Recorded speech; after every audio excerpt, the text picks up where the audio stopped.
Hello everyone, welcome to my YouTube channel. तो देखिएगा, आज की हमारी class environment studies CTET paper first के लिए है और इस वीडियो में इन्वायरमेंट स्टडीज ईवीएस के previous year question paper solve करेंगे, जो कि सीटेट सितंबर के लिए ये सारे क्वेश्चन बेहद ही महत्वपूर्ण है। सो आप लोग वीडियो पर कंटिन्यू बने रहिए और कंटिन्यू अपनी एग्जाम की तैयारी जारी रखिए। तो चलिए आइए इसमें पहला वाला क्वेश्चन करते हैं। तो देखिएगा, यहाँ पे क्वेश्चन नंबर फर्स्ट में कहा जा रहा है कि निम्नलिखित में से कौन से जंतु का आगे का दांत उसके जीवन भर बढ़ता रहता है। यानी ऐसा कौन सा जानवर है जिसके आगे का दांत जो है तो उसके जीवन भर बढ़ता रहता है, यानी उस जानवर का दांत जो है तो पूरे जीवन भर बढ़ता रहता है। तो ऑप्शन नंबर फर्स्ट देखिए, बिल्ली, सेकंड है गिलहरी, थर्ड है सांप तथा ऑप्शन नंबर फोर्थ है बाघ। तो देखिएगा, यहाँ पे इस क्वेश्चन का करेक्ट आंसर हो जाएगा ऑप्शन नंबर सेकंड की गिलहरी। गिलहरी के आगे के दांत जो है तो लगातार बढ़ते हैं और इसे कठोर चीज़ों को कुतरना पड़ता है ताकि दांत बहुत लंबे ना हो। और बिल्ली और बाघ के दांत देखिए, तो बिल्ली और बाघ के दांत मांस पकड़ने के लिए नुकीले होते हैं, लेकिन ये जो है तो जीवन भर नहीं बढ़ते हैं। उसके बाद देखिएगा सांप के, तो सांप के दांत शिकार को पकड़ने के लिए होते हैं, चबाने के लिए नहीं, इसलिए वो भी नहीं बढ़ते। और चूहे के भी आगे के दांत जीवन भर बढ़ते हैं, लेकिन ऑप्शन में चूहा दिया नहीं गया है, ऑप्शन में जो है गिलहरी दिया गया है, इसलिए इस क्वेश्चन का करेक्ट आंसर हो जाएगा ऑप्शन नंबर बी, गिलहरी।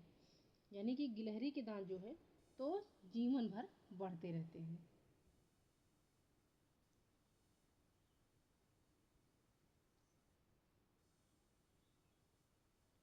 आइए देखिएगा अगला वाला क्वेश्चन। इस क्वेश्चन में कहा जा रहा है कि नीचे दिए गए विकल्पों में से मधुमक्खी की सर्वाधिक उपयुक्त विशेषताएं पहचानिए।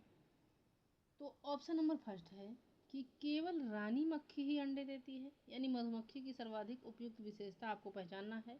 तो पहली विशेषता ये है कि केवल रानी मक्खी ही अंडे देती है, या फिर सेकंड है कि नर मक्खी की कार्यकर्ता के रूप में कोई विशेष भूमिका नहीं है।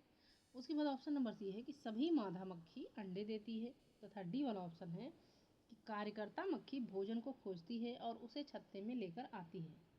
तो आपसे जो है पूछा जा रहा है क्वेश्चन में कि मधुमक्खी की सर्वाधिक उपयुक्त विशेषताओं को आपको पहचान करना है। तो यहाँ पे देखिएगा कि केवल रानी मक्खी अंडे देती है, यानी ए वाला विकल्प सत्य है, ठीक है। उसके बाद देखिएगा बी वाला कि नर मक्खी की कार्यकर्ता के रूप में कोई विशेष भूमिका नहीं होती, तो ये भी सत्य है, क्योंकि नर मक्खी की कार्यकर्ता के रूप में कोई विशेष भूमिका नहीं होती। तो बी वाला ऑप्शन भी सही है। उसके बाद सी देखिएगा, तो सी कहा जा रहा है कि सभी मादा मक्खी अंडे देती है। तो देखिए यहाँ पे कि सभी मादा मक्खी अंडे नहीं देती, केवल रानी मक्खी अंडे देती है, इसलिए सी वाला ऑप्शन जो है ये गलत हो जाएगा। मादा जो है सभी मादा मक्खी अंडे नहीं देती, केवल कौन सी मक्खी देती है, रानी मक्खी जो है अंडे देती है, इसलिए सी वाला विकल्प गलत हो जाएगा। अब डी देखिएगा, तो डी में कहा जा रहा है कि कार्यकर्ता मक्खी भोजन को खोजती हैं और उसे छत्ते में लेकर आती हैं। तो जी हाँ, कार्यकर्ता मक्खी जो है तो ये भोजन को खोजती हैं और छत्ते में लाती हैं। तो डी वाला विकल्प भी सही हो जाएगा, यानी ए बी डी। तो आइए देखिएगा ए बी डी किस ऑप्शन में है। तो ऑप्शन नंबर थर्ड में है ए बी डी, इसलिए करेक्ट आंसर हो जाएगा इस क्वेश्चन का ऑप्शन नंबर सी। अब देखिएगा अगला वाला क्वेश्चन। इस क्वेश्चन में कहा जा रहा है कि वे व्यक्ति जो वनों में कम से कम 25 वर्षों से रह रहे हैं, उनका वन भूमि और उसमें होने वाली उपज पर अधिकार हो जाता है। यह अधिनियम कहाँ से लिया गया है। तो यह अधिनियम वन अधिकार अधिनियम 2007 से लिया गया है, या फिर भारतीय वन अधिनियम 1927 से लिया गया है, या राष्ट्रीय वन नीति 1988 से लिया गया है, या ऑप्शन नंबर डी है कि भारतीय वन संशोधन अधिनियम 2019 से लिया गया है। तो देखिएगा यहाँ पे कि वन अधिकार अधिनियम जो है तो ये 2007 को 29 दिसंबर 2006 को अधिनियमित किया गया और 31 दिसंबर 2007 को लागू हुआ। और यह अनुसूचित जनजातियों और अन्य पारंपरिक वनवासियों के उन अधिकारों को मान्यता देता है जो पीढ़ियों से वनों में रह रहे हैं।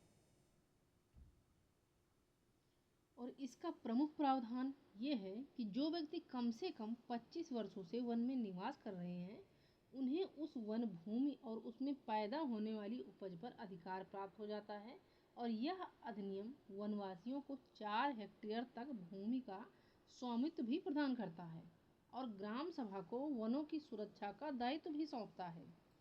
और इसे जनजातीय अधिकार अधिनियम या जनजातीय भूमि अधिनियम भी कहा जाता है। अतः आपका करेक्ट आंसर हो जाएगा ऑप्शन नंबर ए कि वन अधिकार अधिनियम 2007। यानी कहा जा रहा है क्वेश्चन में कि वे व्यक्ति जो वनों में कम से कम 25 वर्षों से रह रहे हैं उनका वन भूमि और उसमें होने वाली उपज का अधिकार हो जाता है।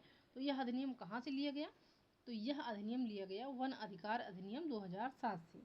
सो करेक्ट आंसर हो जाएगा ऑप्शन नंबर ए। अब आइए देखिएगा अगला वाला क्वेश्चन। झूम कृषि है तो झूम कृषि क्या है? जैविक कृषि है, स्लैश एवं वर्ण कृषि है, या कीटनाशकों का सीमित उपयोग है, या ऑप्शन नंबर डी है कि रासायनिक खाद का सीमित उपयोग है। तो देखिए आपसे झूम कृषि के बारे में पूछा जा रहा है। तो झूम कृषि जो है ये जंगल की भूमि को साफ करके पेड़ पौधों को जलाया जाता है और इसके बाद उस भूखंड पर कुछ वर्षों तक फसलें उगाई जाती हैं, जैसे मक्का, चावल, सब्जियां आदि। जब मिट्टी की उर्वरता कम हो जाती है तो किसान दूसरे भूखंड पर चले जाते हैं और पुरानी भूमि को परती छोड़ दिया जाता है। और यह मुख्यतः जो है तो पूर्वोत्तर भारत में प्रचलित है और इसे ही स्लेश एंड बर्न यानी काटो और जलाओ, स्लेश एंड बर्न, स्लेश एवं बर्न का मतलब होता है काटो और जलाओ कृषि कहते हैं। इसलिए इस क्वेश्चन का करेक्ट आंसर हो जाएगा ऑप्शन नंबर बी कि झूम कृषि है तो झूम कृषि स्लेश एवं बर्न कृषि है, ध्यान रखिएगा।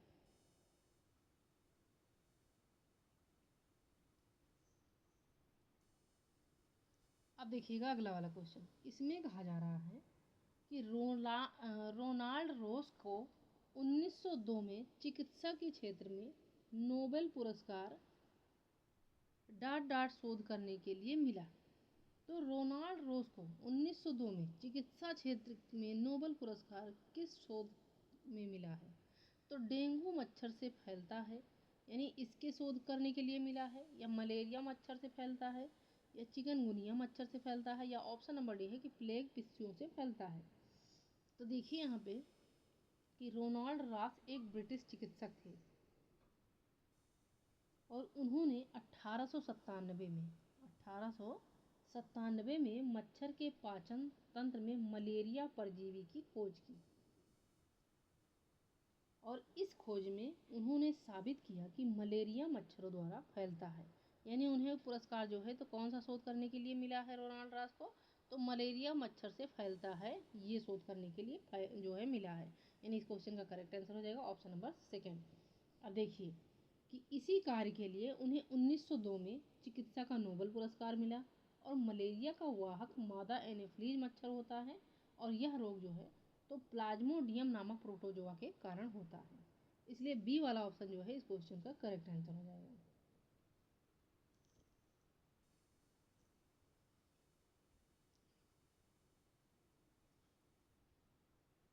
अब देखिएगा अगला वाला क्वेश्चन। इस क्वेश्चन में कहा जा रहा है कि सिंकोना वृक्ष के किस भाग का उपयोग मलेरिया के उपचार के लिए किया जाता है?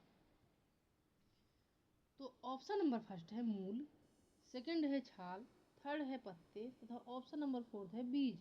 तो क्वेश्चन में क्या कहा जा रहा है? इस सिंकोना वृक्ष के किस भाग का उपयोग मलेरिया के उपचार के लिए किया जाता है?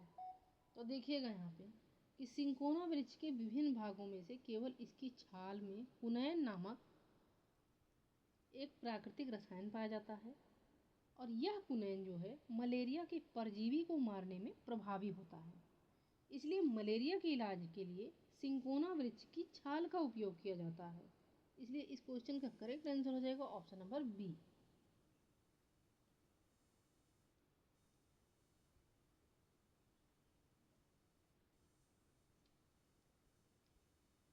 अब आइए देखिएगा अगला वाला क्वेश्चन। इस क्वेश्चन में कहा जा रहा है कि सांप के जहरीले दांतों को क्या कहा जाता है?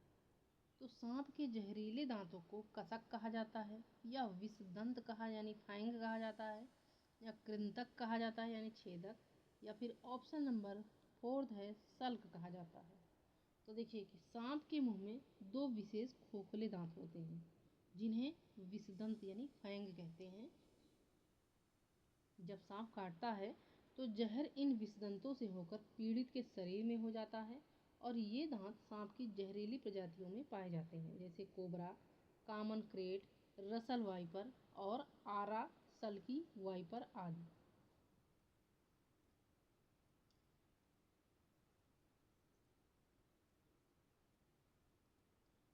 अब चलिए देखिए अगला वाला क्वेश्चन। इसमें कहा जा रहा है, इस वाले क्वेश्चन में, कि निम्नलिखित में से भारत में मिलने वाला कौन सा सांप जहरीला नहीं है। तो ऐसा कौन सा सांप है जो कि जहरीला नहीं है। तो पहला वाला ऑप्शन है रसल वाइपर, यानी जिसे हम डुबोइया कहते हैं, या सा स्केल्ड वाइपर जिसे हम आरा सल्की वाइपर कहते हैं, या भारतीय सैल अजगर जिसको हम पाइथन कहते हैं, या कॉमन क्रेट। तो देखिए यहाँ पे क्वेश्चन में कहा जा रहा है कि ऐसा कौन सा सांप है जो जहरीला नहीं होता है। तो देखिए भारत में जो है तो केवल 4 प्रकार के जहरीले सांप माने जाते हैं। कौन कौन से। तो cobra, common crate, Russell viper जिसको हम डुबोइया कहते हैं, और सा स्केल्ड वाइपर। और रसल वाइपर जो है तो सा स्केल्ड वाइपर और कॉमन क्रेट ये तीनों जहरीले हैं। यानी यहाँ पे आपका ऑप्शन नंबर सी कि भारतीय सैल अजगर। तो देखिए भारतीय सैल अजगर इसमें जहर नहीं होता और यह अपने शिकार को जो है कुचल कर मारता है। इसलिए इस क्वेश्चन का करेक्ट आंसर हो जाएगा ऑप्शन नंबर सी।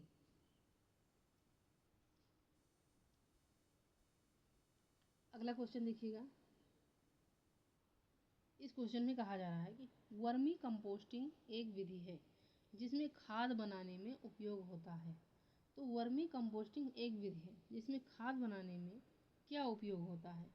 फीता क्रीम का उपयोग होता है, या जोंक का उपयोग होता है, या केंचुए का उपयोग होता है, या ऑप्शन नंबर डी है कि अंकुश कृमि यानी हुक वर्म का उपयोग होता है।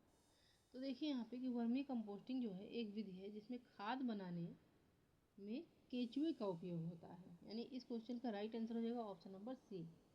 अब देखिए कि वर्मी कंपोस्टिंग में जो है तो केंचुओं का उपयोग करके जैविक कचरे को खाद में बदला जाता है और इस प्रक्रिया को हम क्या कहते हैं, वर्मी कल्चर कहते हैं। Vermi culture. और देखिए कि प्राप्त खाद को वर्मी कास्ट या केचुआ खाद भी कहा जाता है जो कि मिट्टी की उर्वरता बढ़ाने में सहायक होता है। इसलिए इसे वर्मी कंपोस्टिंग में केचुओं का ही उपयोग होता है। सो करेक्ट आंसर हो जाएगा ऑप्शन नंबर सी केचुए। अगला क्वेश्चन देखिएगा। इस क्वेश्चन में कहा जा रहा है कि पश्मीना ऊन किस जानवर से मिलती है। तो पहला वाला ऑप्शन है भेड़, उसके बाद ऑप्शन नंबर बी है ऊँट, सी है बकरी तथा डी है एल्पेका। तो पश्मीना ऊन के बारे में कहा जा रहा है आपसे कि पश्मीना ऊन जो है ये किस जानवर से मिलती है। तो देखिए इस क्वेश्चन का करेक्ट आंसर हो जाएगा ऑप्शन नंबर सी बकरी। पश्मीना जो है तो एक फारसी शब्द है जिसका अर्थ ऊन से निर्मित, यानी यह ऊन जो है तो चांगथंगी बकरी से मिलता है जो कि भारत के लद्दाख और नेपाल की ऊंचाई वाले क्षेत्रों में पाई जाती हैं। और चांगपा जनजाति इस ऊन का, कौन सी जनजाति, तो चांगपा जनजाति, चांगपा जनजाति जो है तो इस ऊन का पारंपरिक उत्पादन करती है। यानी पश्मीना को कश्मीरी शाल के नाम से भी जाना जाता है। इसलिए इस क्वेश्चन का राइट आंसर हो जाएगा ऑप्शन नंबर सी कि पश्मीना ऊन कहा जा रहा है किस जानवर से मिलता है, तो ये मिलता है बकरी से।